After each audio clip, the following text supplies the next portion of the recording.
Ұстаз болу сіз үшін қаншалықты қымбат? Жүсіпбек Аймауытов айтады, баланың ынтасын ояту үшін оқытатын адам мұғалімнің әрбір сабағында бір жаңалық болу керек дейді. Шәкірттеріміздің берген бағасы біздің сабағымыздың жоғары дәрежеде өткендігі.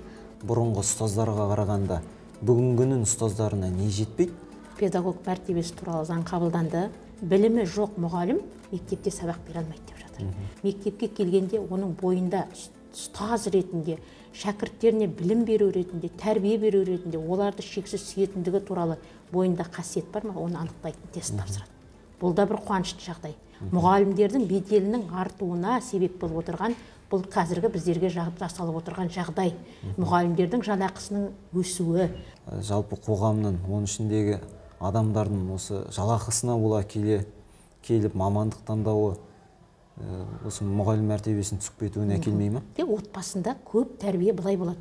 Жақсы оқы дейді. Жақсы оқысаң, жақсы оқу орнына түсесің дейді.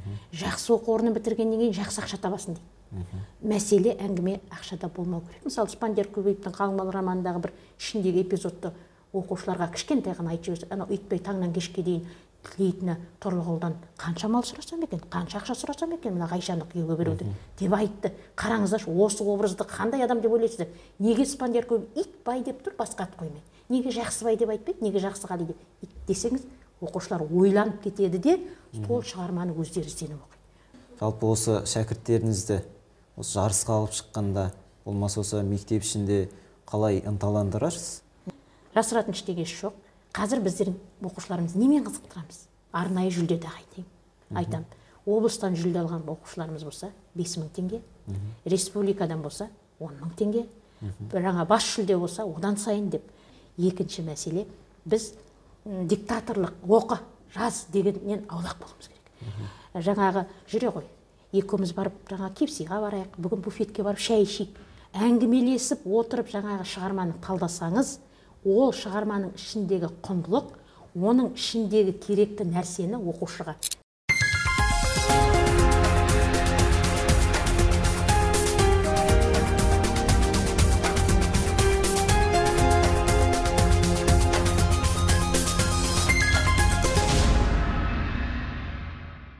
Қайырлы күн, қадірменді Жайық толқыны бағдарламасының тұрақты көрермендері, кезекті сұхбатымызды жалғастырамыз. Сұхбат жүргізушісі мен Райымбек Саматов, және де бүгін бізде қонақта Батыс Қазақстан облысы Орал қаласындағы дарынды балаларға арналған Сәкен Сейфуллин атындағы номері 11-ші мамандандырылған мектеп-интернатының қазақ тілі әдебиеті мұғалімі, аяулы ұстаз, ерен еңбегі үшін медалінің иегері Байженова Ақерке Орынқызы, қош келдіңіз. Енді жалпы сізге алғашқы сұрағымызды қойсақ, ұстаздық еткен жалықпас үйретуден балаға деп жатамыз. Ұстаздың жалпы осы ұстаздық жолға қалай келдіңіз? Осы өмірдің ұлы көшінде ыбырайлар салған жолда ұстаз болу сіз үшін қаншалықты қымбат? Енді алғашқы сұрақтың өзі бір салмағы ауырлау сұрақ. Біреулер осы сұраққа жауап берген кезде менің кішкентай кезден бері арманым ұстаз болу деп бастайды. Әрине, мен кішкентай кезде ұстаз болуды ең алғашқы армандаған жоқпын. Ең бірінші мен заңгер болуды армандадым. Бірақ өкінішке орай, жаңағы 9-10 сыныптарға келген кезде ерекше маған осы қазақ тілі мен әдебиеті пәнінен сабақ беретін мұғалімнің әдебиет пәнінен өткізген сабағы қатты ұнады. Ол пьесадағы ойнайтын кейіпкерлердің бейнесін өзі жаңағы Ырысты Каргина деген апайымыз қазіргі таңда Орал қаласында тұрады. Керемет сомдап сол рөлді ойнаған кезде тап бір сол жаңағы апайдың ойнаған рөлі бізге ерекше әсер етті. Сол кезде менің жаңағы көкірегіме ой алады, осы болашақта мен де осы ұстазым сияқты шәкірттеріме әдеби шығарманың сырын ұғындырып, осындай кейіпкерлердің бейнесін танытсам деген бір арман болды. Сол кезден бастап өзім қазақ тілі мен әдебиеті пәнінің мұғалімі болуды армандадым. Қазіргі таңда өзім еңбек етіп жатқан мектепке 92 жылы мынау Орал қаласындағы педагогикалық институтын бітіргеннен кейін жұмысқа орналасып, қазіргі таңда еңбек етіп жатырмын. Бұйырса, биыл осы мектепте еңбек еткеніме 30 жыл болады. Өте керемет, яғни сізді осы жолға алып келген апайыңыздың сол кездегі шығарманы сомдауы болып тұр ғой. Иә, кітаптағы нәрселерді біздер атүсті оқып қана қоймаймыз, сонымен қатар апайымның менің жүрегіме орын алған нәрсесі сол кейіпкерді таныта білу. Қазіргі таңда да өзім сол пәнді оқушыларыма оқыту барысында әрбір шығарманың ішіндегі керекті нәрсені, рухани құндылықты азық ретінде ала білуді өзім мақсат етемін. Сол мақсатыма жету жолында шәкірттерімнің, осы мектепте бірнеше шәкірттерімді қазіргі таңда мақтанышпен айта аламын. Қазіргі таңда олар қазақ тілі мен әдебиеті пәні мұғалімі болуды мақсат еткен. Сол өздерінің арманының жетегінде жүрген шәкірттеріміз өте көп. Олардың қатарында күні кеше қазақ тілі мен әдебиеті жаңағы пәнінен республикалық олимпиададан жүлделі бірінші орын алған Ерболова Ақгүлім, облыстық олимпиаданың жүлдегері, елбасы медалінің иегері Дүйсеғалиева Даяна. Қазіргі таңда Орал педагогикалық институтында бірнеше шәкірттерім тәрбие алып жатыр. Олардың барлығы да әдебиетпен жаңағы тілді ерекше сүйетін шәкірттерім деп айта аламын толықтай. Жалпы осы шығарманы оқығаннан гөрі осы ұстаздың сомдап жеткізгені өте өтімді дейсіз ғой. Жалпы сіздің ең соңғы рет сомдаған шығармаңыз қандай? Жүсіпбек Аймауытов айтады, баланың ынтасын ояту үшін оқытатын адам мұғалімнің әрбір сабағында бір жаңалық болу керек дейді. Қай сыныпқа, қандай оқушыға, жасы қандай ерекшелігі, қабілетіне қарай сабаққа енген кезде ол сабақтың ерекше өтуі ол ұстазға байланысты. Қазіргі кезде біздер көптеген мәселелерді мынау оқулықтардан, бағдарламалардан көріп, жаңағы ақпарат құралдарында да өздеріңіз көріп, біліп, оқып жүрсіздер. Жаңағы оқу бағдарламаларының ауырлығы, мектептегі оқулықтарының шамадан тыс тапсырмаларының берілуі, осылардың барлығы ата-ананың да, оқушылардың да қазіргі таңда ең бір проблемалық мәселелеріне айналды. Мен бірақ олай ойламаймын. Әр сабақты мұғалім өзі шеберлікпен таныту деп мен есептеймін. Күні кеше мысалы қызыл кітапқа енген өсімдіктер әлемі деген тақырыпта менің 8-ші тереңдетілген А сыныбы бар. Сол сыныпта сабағым ерекше өтті.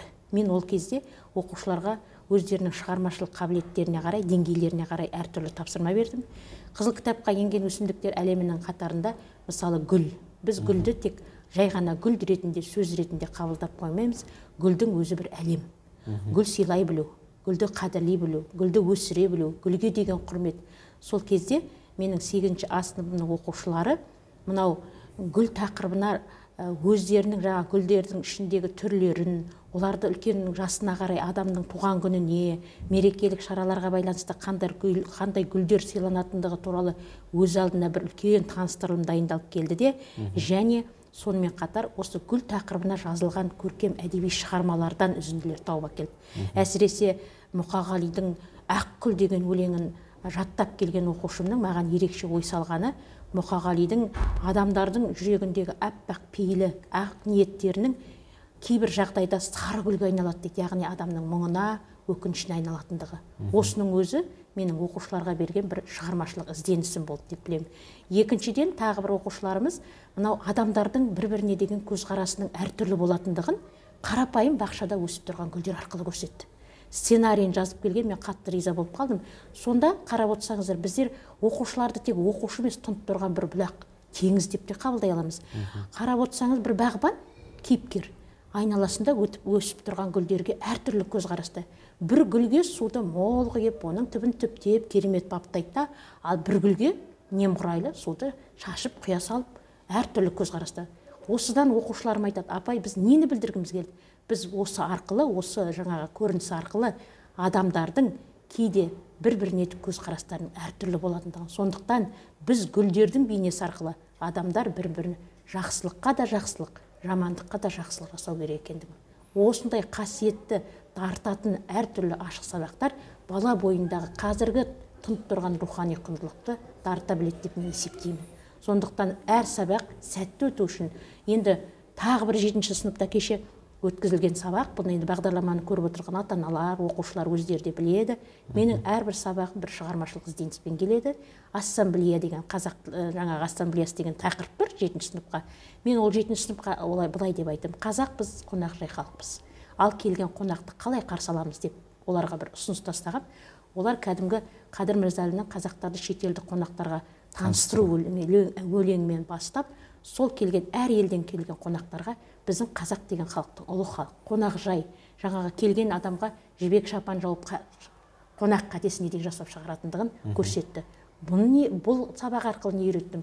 Бұл сабақ арқылы елін, жерін сүйетін, отанына қызмет ететін ұлдар мен қыздарды тәрбиелеуді мақсат еттім. Сондықтан мұғалімнің шеберлігі әр сабақта да тұнып тұрады. Менің мына сабағым былай өтті, мына сабағым былай өтті деп айтпайды. Ол оқушының бағасын, ол сабақтың бағасын оқушыларымыз береді. Шәкірттеріміздің берген бағасы біздің сабағымыздың жоғары дәрежеде өткендігі. Сондықтан жаттандылықтан оқушыларға жаңағы өктем сөздермен айтып, сабақты жаңағы бұйрықта сөйлемнен гөрі оқушылар қане осы сабақты қалай ұйымдастырамыз десеңіз, сізге керемет жаңағы шәкірттік өздерінің тілектерін білдіріп, сабақ өте жоғары дәрежеде. Оқушылардың жаңа қызығушылығын басты ояту керек дейсіз ғой. Керемет, жаңашыл, креативті оқушылар өте көп. Кез келген шығарманы талдаған кезде де сізге мынадай сабақты осылай десе, апай, мен мына қырынан келіп танысайықшы деп. Қазіргі міне сіздердің телевидение жаңағы бағдарламаларыңыздың алдында Әбіш Кекілбаевтың ғылыми жобасын оқушыдан дайындап жатыр едім. Соған бір керемет жаңағы Кек фильмінен біз талдап отырған күй шығармасындағы Абыл күйшінің күй тартқанының өзін біз оқушым дәлелдеп, маған қорғап көрсетіп жатыр. Бұл да оқушының шығармашылық ізденісі. Сондықтан әр сабақтың сәтті өтетін болса, ол ұстаз үшін де, оқушы үшін де үлкен табыс деп есептеймін. Өте керемет. Жалпы әр пән, әр біреумен, мысалы әдебиет болса биологиямен, жаңа гүлдерге байланысты айтып жатсыз, бір-бірімен байланысты екенін ұқтық. Енді келесі сұрағымызға ойыссақ, жалпы қазақта бір әріп үйреткенге 40 жыл сәлем бер деген нақыл сөз бар. Сіздің де ұстаздарыңыз болды, шәкірттеріңіз бар дегендей. Жалпы бүгінгі қоғамда бұрынғы ұстаздарға қарағанда бүгінгінің ұстаздарына не жетпейді? Енді өздеріңіз білесіздер, педагог мәртебесі туралы заң қабылданды. Қазіргі таңда мұғалімге қойылатын талап, мұғалім болып оқуға жаңағы баратын шәкірттерімізге қойылатын талап өте күшейді. Бұл нені білдіреді? Бұл қоғамда мұғалімнің рөлінің артқандығын көрсетеді. Біз сабақ берген сәттерде, жаңағы осы мектепке оқуға, жұмысқа орналасар сәттерде, мысалы қазіргі мұғалімдермен салыстыратын болсақ, ол кездегі мұғалімдердің сабақ беруі, жүріс тұрысы өзгеше шығар. Бірақ әр заманның, әр қоғамның өзінің сай мұғалімі, өзінің жаңағы сай қызмет атқаратын қызметі салмақтай түседі деп мен есептеймін. Өйткені қазіргі таңда өздеріңіз жаңағы ақпарат көздерінен көріп отырсыздар, білім ғылым министрі білімі жоқ мұғалім мектепте сабақ бере алмайды деп жатыр. Жоғары оқу орнын бітірген жаңағы мұғалімдік мамандығын алып шыққан дипломы бар біздің ұстаздарымыз қазіргі таңда әріптестеріміз деп тағады. Енді бұрынғыдай келе сала мектепке орналаса алмайды. Тағы да олардың осы мектепке келгенде оның бойында ұстаз ретінде, шәкірттеріне білім беру ретінде, тәрбие беру ретінде, оларды шексіз сүйетіндігі туралы бойында қасиет бар ма, оны анықтайтын тест тапсырады. Бұл да бір қуанышты жағдай. Сонда бұл мектеп кез келген адамның келіп сабақ бере салатын орнына айналмайды. Бұл кәдімгі білімі жоғары, ниеті түзу, мектепке деген парасатты, рухы биік адамдардың сабақ беріп, білім берем, тәрбие берем деген қолын жүрегіне қойып, қазақ елінің жаңа ұлдары мен қыздарын дұрыс тәрбиелеймін деген адамдардың қолынан келетін іс деп есептеймін. Сондықтан да қазіргі таңда біздің мектебімізде, біздің шәкірттеріміздің арасында мұғалімдік мамандықты игеремін деп отырған оқушыларымыз көбейді. Бұл да бір қуанарлық жағдай. Бұрын тек бір санмен, екі санмен көрсетіп алатын едік, жаңағы жоғары оқу орнына қайда барасыз десе, көбіне жаңағы заңгерлікке барам, аудармашылыққа барам. Ал қазіргі таңда бізді ерекше қуантып отырған жағдай ол мұғалімдік мамандыққа деген қызығушылық. Яғни қоғамда мұғалімнің беделі артты. Мұғалімдердің беделінің артуына себеп болып отырған бұл қазіргі біздерге жасалып отырған жағдай. Мұғалімдердің жалақысының өсуі, қазіргі таңда жоғары санатты, өзінің жаңағы қызметін адал атқарып, өзіне тиісті жаңағы шәкірттерін тәрбиелеп жұмыс жасап жүрген мұғалімдердің жалақысы 400 мыңнан асты. Яғни бұл әңгіме жалақыда демесек те, адамның жаңағы мұғалімдік мамандықтың қыр-сырын білетін адамдарға жасалған үлкен қамқорлық деп мен есептеймін. Мұғалім мәртебесі деп жатырмыз ғой. Мемлекетте біздің министрде осы мұғалім мәртебесіне баса назар аударып жатыр. Дегенмен де осы ортада құлағымыз шалса естіп қалады. Мұғалімдікке барсайшы сен мұғалімдіктің ақшасы көп қой деп жатады. Бұл енді қалай ойлайсыз, осы мұғалім мәртебесінің түсіп кетуіне, осы бір жалпы қоғамның, оның ішіндегі адамдардың осы жалақысына бола келіп мамандық таңдауы осы мұғалім мәртебесінің түсіп кетуіне әкелмей ме? Енді біздер мына тәрбиелегенде отбасында көп тәрбие былай болады. Жақсы оқы дейді. Жақсы оқысаң, жақсы оқу орнына түсесің дейді. Жақсы оқу орнын бітіргеннен кейін жақсы ақша табасың дейді. Мәселе әңгіме ақшада болмау керек. Ол мамандықты меңгерген адам, ол сол мамандықтың иесі атану үшін, халқы үшін, сол өзінің таңдаған мамандығының иесі атану үшін еңбекқорлықпен еңбек ету керек. Ақша бірінші кезекте тұратын болса, мен айтам, егер де бұл мектепке мен ақшам жоғары болатын болды, мұғалім болған кезде мұғалімнің ақшасы көбірек болатын болды деп келетін мұғалім болса, ол бірінші кезекте шәкіртті орын алдына қоймайды. Бізде менің мынау қазіргі таңда осы мектепте тәлім алушым бар. Сол тәлім алушым, мен өзім тәлімгер ретінде қызмет мен ол тәлім алушыма да айттым, сенің бірінші кезекте ұстанымың мықты болу керек. Мұғалімнің ұстанымы мықты болатындығы, ол ана мықты ұстанымы бар адамның алдынан ұстанымы мықты шәкірт шығады. Мысалы, менің ұстанымым мықты, өзімнің жаңағы мектепте оқып жүрген кезде армандаған соңғы жаңағы ұстаздық қызметімнің несі, менде бір жүрегімде қалған ой, бұлақ көрсең көзін аш деген. Алдымызға келіп отырған шәкірттердің бойында мен айтам, осы алдымда 15-30 оқушы бар ма? Сұлтанмахмұт Торайғаров айтады ғой, жасым бар 15-30 арасында. Бұл жаста көп бересі аласы да. Алдымда толған мақсат, толған таңдау, алайын анасын ба, мынасын ба дейді. Алдына үлкен мақсат таңдау қойып отырған шәкірттеріміздің бір талантын ашып жіберу.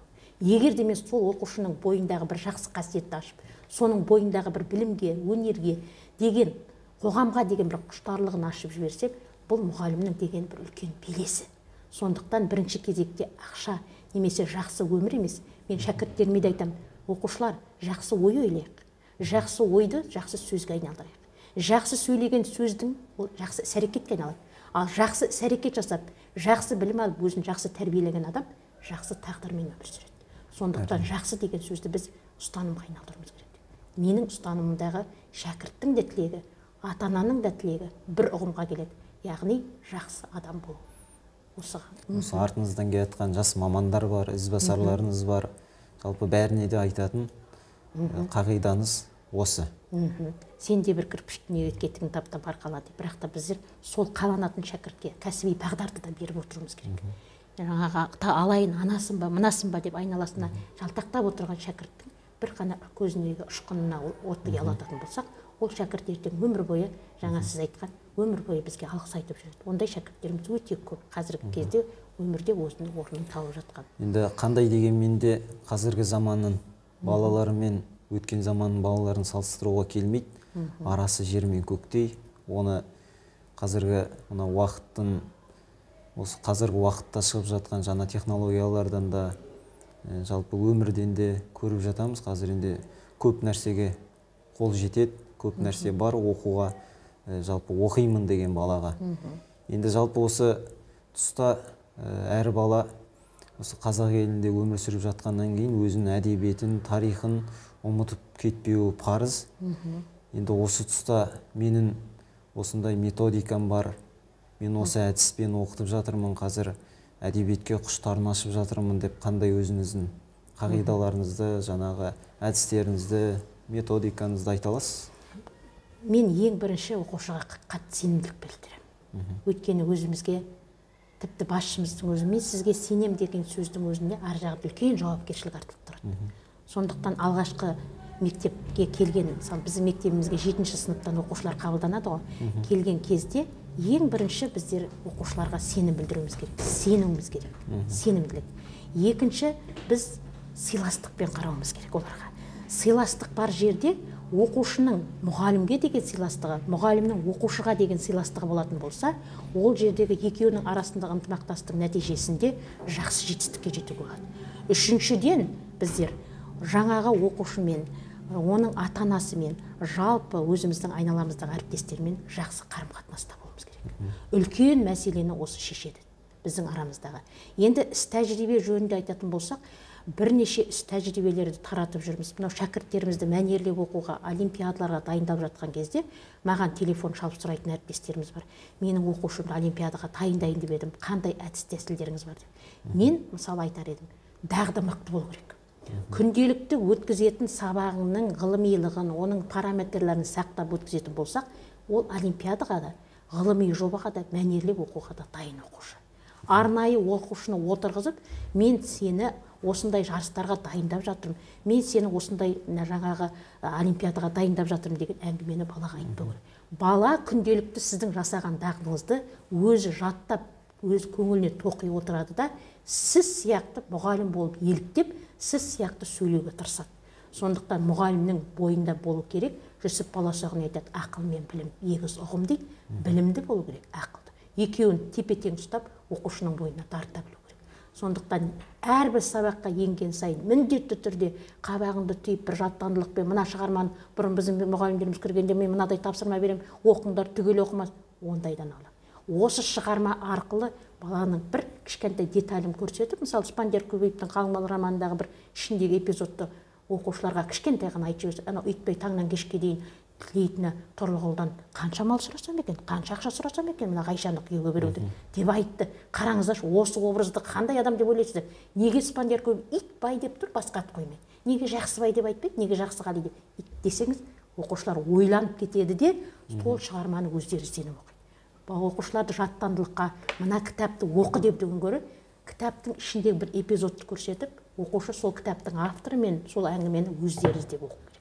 Менің методикам бойынша бірінші. Енді өлең оқуға келетін болса, мынау Қарасазда Мұқағалидың елінде 4 оқушым мәнерлеп оқудан. Облыс Батыс Қазақстан облысы бойынша бас жүлде алып, республикадан 4-еуі де барып жүлде алып келді. Мен 3-еуін апардым, 4-шісін денсаулығыма байланысты қатыса алмадым. Сол кезде барғанда бір таң қалғаным, Мұқағалидың еліне Қарасазға аяғын басқан кезде кішкентай баладан үлкен қарттардың бәрі Мұқағалидың өлеңдерін жатқа біледі. Таң тамаша болдым. Албан атындағы орта мектепке барамыз, есікті ашып тұр, өлең оқып тұрады. Ана есікті ашасыз, өлең оқып тұрады. Кәдімгі мен жүрегім Мұқағалиға деген езіліп, қандай керемет елге келгеннен кейін мен ойладым, неге біз қадірді осылай оқытпаймыз? Неге біз қадірдің шығармаларын оқушыларға жаттатпаймыз? Мұқағалидан қай жерге қадір атамыз деп қадір тану авторлық бағдарламасын құрастырдым. Сол қадір тану авторлық бағдарламасын құрастырып 34 сағатқа республикада Алматы қаласында өткен кезде үздік авторлыққа барып қорғап, қазіргі таңда мектебімізде қадір тану бағдарламасы қолға алынып, облыс көлемінде таратылып өткізіліп жатыр. Бұл кішкентай, мен керемет бір қадірдің шығармаларын түгел бәрін оқытып тастадым деп айтпасам да, кішкентай болса да қадірдің жаңағы қысқаша екі қолың не үшін керек? Елге көмек беру үшін керек. Екі көзің не үшін керек? Жақсыларды көру үшін деген бір қарапайым афоризмдер арқылы оқушылардың қадір шығармаларына деген сүйіспеншілігін арттырып отырмын деп айта аламын.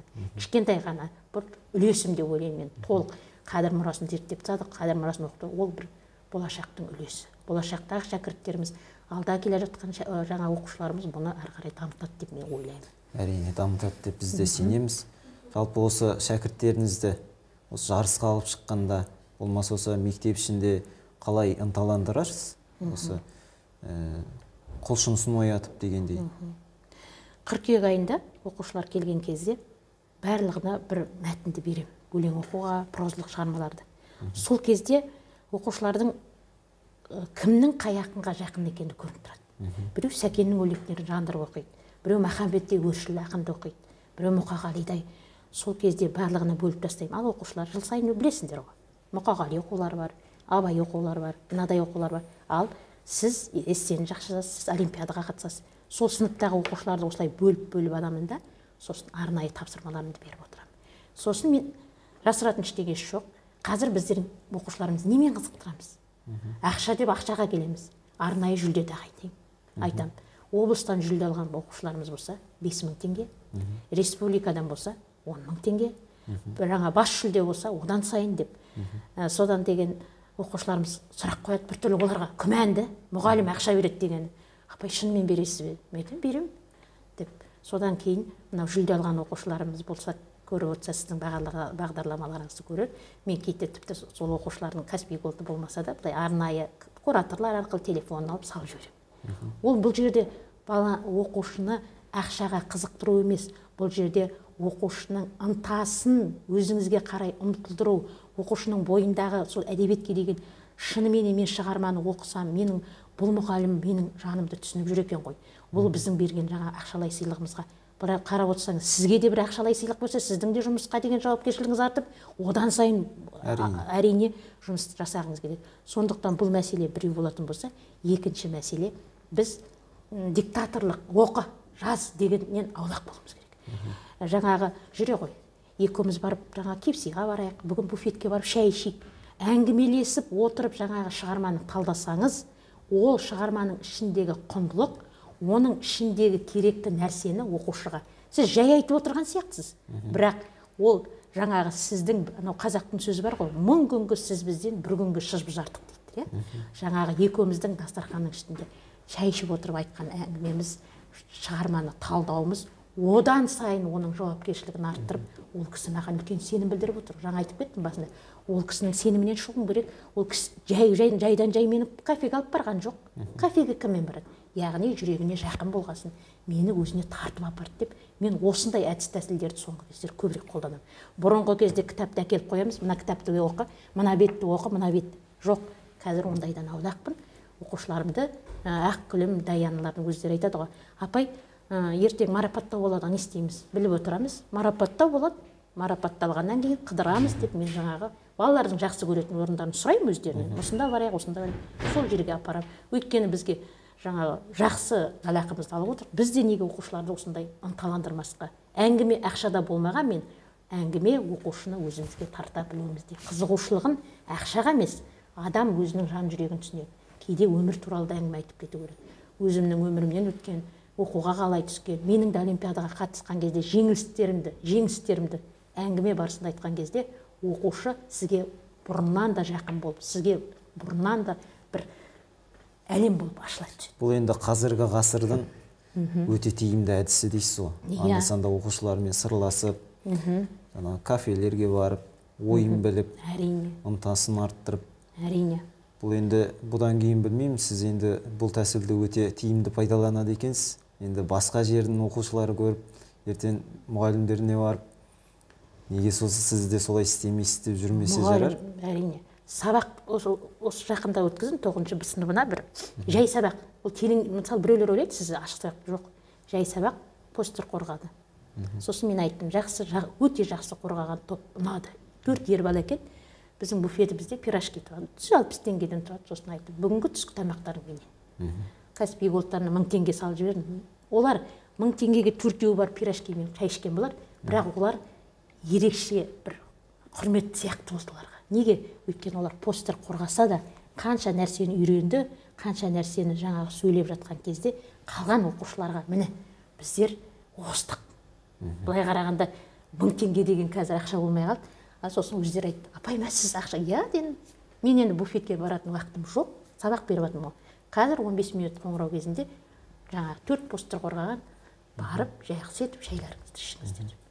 Жаман әдіс емес сияқты, білмеймін. Бұл жалпы енді бергі жағында ақша тұрғанмен, оны арғы жағында көңіл, жанашырлық, қолдау деп ойлаймын енді. Бұрын мен былай істейтін едім. Сыныптың ішінде оқулар өткізем, мәнерлеп оқу, сосын жылдың соңында кітап үлестіретін. Қадырдың кітабын, Абайдың. Қазір өзім, мына қазіргі қоғамға қарай өзін бет бұрып, олардың ақшасы жоқ дегеннен емес, ата-аналар тамаққа ақша беріп отыр дегенмен, жаңағы бір келесіде де тағы одан да басқаша бір сабақты ерекше өткізсек деген, оларда да бір ынта бола ма деп. Жалпы мен ойлаймын, біздерде мұғалімдер жаңағы сайыс өз алдына сабаққа да бір күшті бір құлшыныспен көңілді келу керек деп ойлаймын. Кіріп қол шапалақтасаң, олар шошып кетеді. Неге апай қоң? Мен айтамын, қол шапалақтағым келіп тұр. Сіздер өте қатты ұнайсыңдар маған. Сіздің классқа келгенде мен қол шапалақтағым келіп тұрады десек, сабақтағы оқушылардың тапсырманы орындағанын көрсеңіз. Жай қол шапалақтамайды ғой, көрдіңдер ме? Мен сіздің сыныпқа кіргенде керім қол шапалақтағым келді. Қандай керемет ғой. Қазіргі 21-ші ғасырдың оқушысы мен мұғалімнің арасындағы байланыс бір-біріне жылулық, бір-біріне жан жылуы дейді ғой. Бір-біріне осылай тіл табыса білу. Сіздің бұл тәсіліңізге жалпы мектеп басшылығы қандай көзқарасты? Мектеп басшылығы енді мен дәл олай істедім, бұлай істедім деп айта алмаймын. Бірақ мына сабағымнан көңілді шығып келе жатқан кезде Аягөз Орынбайқызы, Ақерке Орынқызы, сабағыңыздан ерекше көңіл шығып жатсыз ғой деп айтады. Сол кезде мен айтамын, бүгін бір бәйге тіккем деп қоям, бәйгемді озып алып жатыр деп. Енді олар үшін бәйге болмағанмен, олар үшін бір қызықты сәт. Қалғандар ойланып қалады, мә апай. Қазіргі таңда оларға да жаңағы мынадай сондай тапсырмаларды беріп жатқанда айтамын. Ол міндетті түрде ақша емес. Қолымда тіпті жақсы бір конфет болса да. Қараңыз, жақсы бір конфет, сабақ бітті, қорытындыланды. Сосын менде бір тәсіл бар. Сабақтың соңғы жағында оқушылардың ішінен бір мұғалім сайлау. Кеше Көксеректен бір керемет әңгіме бітіріп жатыр. Сосын айттым, ал қазір біреуіңіз Мұхтар Омарханұлы Әуезов боласыңдар, біреуің тілші боласыңдар. Шошып кетті. Мен қалай Әуезов болам, апай? Мен қалай Әуезов болам? Шошып жатыр. Сосын айтып, тірі Әуезов болмасаң да соның ізін жалғастыратын сияқты Әуезов бола қойшы деп. Сол кезде жаңағы тілші сұрақ қойып жатыр ғой. Оқушылар отыр, сабақ өтіп жатыр. Сол кезде мына қараңызшы, жаңағы әртүрлі сұрақтар қойды. Бір оқушы былай дейді, Мұхтар ағай, сіз Абай жолы романын не үшін жаздыңыз дейді. Оқушыға. Соны айтады, оқушыға дайын жауап жоқ қой, өзінің жауабы. Мен дейді, сіздер оқысын деп жаздым дейді. Жауап қандай? Сіздер оқысын деп дейді. Мен сіздер оқыңдар оқушылар дегеннен гөрі, ана өзінің сыныптасы отыр, сіздер оқысын деп жаздым. Екінші сұрақ, неге Көксерек деп атадыңыз шығарманы? Үшінші, ол сабақ біткеннен кейін айтамын. Ал сіз айта ғой бекарыс. Мұхтар Омарханұлы Әуезов болған оңай ма, қиын? Апай жаман қиын екен, жаман қорқып отырдым ғой. Бірақ мына оқушылар маған бір сұрақ қойған жоқ. Ал не сұрақ қойған? Оқушыларға қарап айтады, енді не жазасыз деп неге сұрақ қоймайсыздар дейді. Қараңызшы, біз әншілерден сұраймыз ғой, енді болашақта қай жерде ән шырқағыңыз деп. Сіздер маған бір сұрақ қойған осында. Қандай сұрақ деп жатыр ғой. Мұхтар ағай, енді қандай әңгіме жазасыз болашақта деп неге сұрамайсыздар? Сабақ деген осы. Оқушының ізденісі деген осы. Ана сұрақ менің ойыма келіп отқан жоқ, не жазасыз деп. Соны мен бір сұрақ қойдым. Қалай екен деп. Апай Мұхтар Әуезов болған жаман қиын екен деп қойдым. Шығармадан бөлек автор болуды оқушы сезінеді дейсіз ғой. Автор болу, ана жаңағы әңгімені жазудағы оның Мұхтар Омарханұлы сияқты өзін қалай сезінді. Енді дәлел көп қой, жаңағы күнтізбелікке қарап отырды, жазушы болсылай жазды дегеннен гөрі, ол өзін кішкентай кезімізде біз мұғалім болуды армандап, біреу әнші болуды армандап, ән айтып сахнаға шығып жүрген болса, бұл кісіден де, бұл оқушыдан да мүмкін бір нәрсе шығар. Сондай бағытта ғой. Болашақта ол да бір өлең бе, бір нәрсе кез келген кісіні жазушы қылып қоймаймыз, бір нәрсе жылт етіп көрінсе, соны дамытқымыз келеді. Әр шығарманы оқығанда көңілімізде бір сауал тұрады. Бұл өте керемет әдіс екен. Жаңағы ішінде жүрген авторға деген сұрақты қою. Енді оның авторы өмірде болмаса да, ішіндегі сұрақ көрініп, сыртқа шығып жатады. Енді сізге мынандай сұрақ қойғым келіп отыр. Жалпы жазушылар, ақындар жайлы айтып жатыр. Ақерке Орынқызының сүйікті ақыны кім? Абайды сүйіп оқимын. Даналықтың да, даралықтың да, адам болудың да, бүкіл көп нәрсені қарап отырсақ, кім бол десең, Абай бол дер еді. Оқушыларыма да. Өткен айтады, жүректе қайрат болмаса, ұйықтаған ойды кім түртпек? Ақылға сәуле қонбаса, хайуанша жүріп күнелтпек дейді. Ақыл, қайрат, жүрек. Ыстық қайрат, нұрлы ақыл, жылы жүрек. Сонда толық боласын елден бөлек. Өзім де сондай адамдардың қатарында болу үшін Абайды оқимын, Абайды жаттаймын, Абайды оқи беремін. Бітпейді оған деген жаңа ізденгіш, жаңағы ізденетін нәрселерім одан көп. Әлі тұнып тұр деп ойлаймын. Сіз банағы оқушының орнында болсаңыз, Абай Құнанбаевқа қандай сұрақ қояр едіңіз? Сіз қазіргі жастарға ризасыз ба деп қояр едім.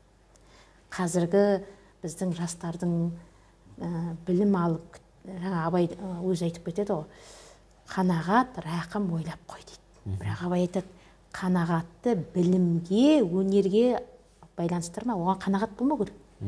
Адам оқи беру керек, білім, өнер үйрене беру, өнерді үйрене. Бірақ қанағат байлыққа, билікке, мансапқорлыққа. Шәкәрімнің өзі жаңағы ең соңында. Ғибрат алар артыңа қалдырсаң, шын бақыт мәңгілік өлмейсің дейді. Ақерке Орынқызы ұстаз болмағанда кім болар еді? Заңгер болар еді. Неліктен? Өйткені кішкентай кезімде керім сол заңгер болуды армандадым. Сосын оқып жүрген кезде анам айтам, сырласатын анам, заңгер болғым келеді. Сонда айтатын мен, ол кезде қазіргідей кез келген қалада заңгерлік оқу жоқ қой. Бір Талдықорғанда деген болды. Анам айтады, мен жібере алмаймын, қызым. Ол Талдықорғанға пойызбен баруым керек. Ол сені пойызда біреу лақтырып кетті, сондай түсінік қой. Бірақ артынан келе, жаңа айттым ғой сізге, образды бейнелеудегі саф алтындай алтын даусымен Растапамның апайымның үні менің құлағымда тұр. Мен де солай апайымдай шәкіртті тәрбиелеп шығарғым келді. Ол кісі де өте риза. Өткенде Ерен медалін алған кезде, Ерен еңбегі үшін медалін алған кезде, менен де бір медаль деп маған жазып берді. Сосын мені жазып берді. Сіздің ықыласыңыздан артық ештеңе жоқ. Ол кісінің менің де адам болып қалыптасуым ол кісінің ықпалы жоқ. Мүмкін мен заңгер болып, басқа жерде жүрмін. Мүмкін мен қазіргі шығарған шәкірттерімдей жаңағы шәкірттерімді шығара алмай сол жерде бір тұншығып отырамын. Қазір мен қанаттанып ұшатындай менде талап бар. Өйткені менде алдымда әлі көп шәкірттер. Биылғы алған оқушыларымның ішінен де мен енді жаңағы бұлақ көрсең көзін аш деген ұстаныммен жайлап бір кішкентай болса, жылт еткен нәрсе болса, жандырып жібергім келіп отыр. Сіздің кезекті арманыңыз?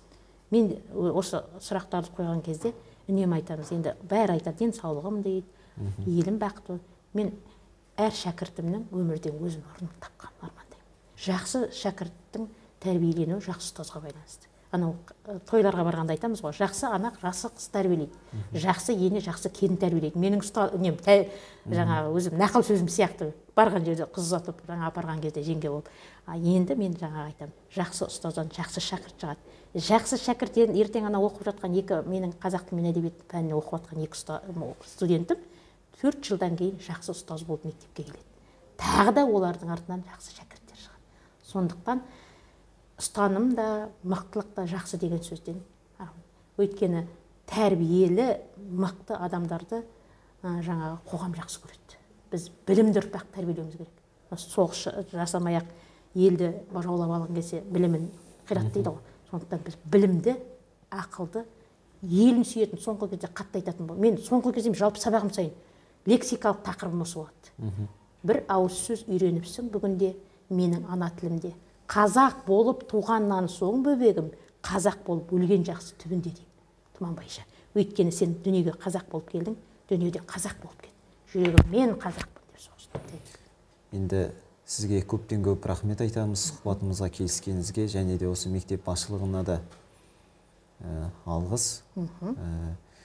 Құрметті Жайық толқыны бағдарламасының тұрақты көрермендері, Ақерке Орынқызымен жасалған сұхбатымыз осымен тәмам. Келесі кездескенше аман, сау болыңыздар.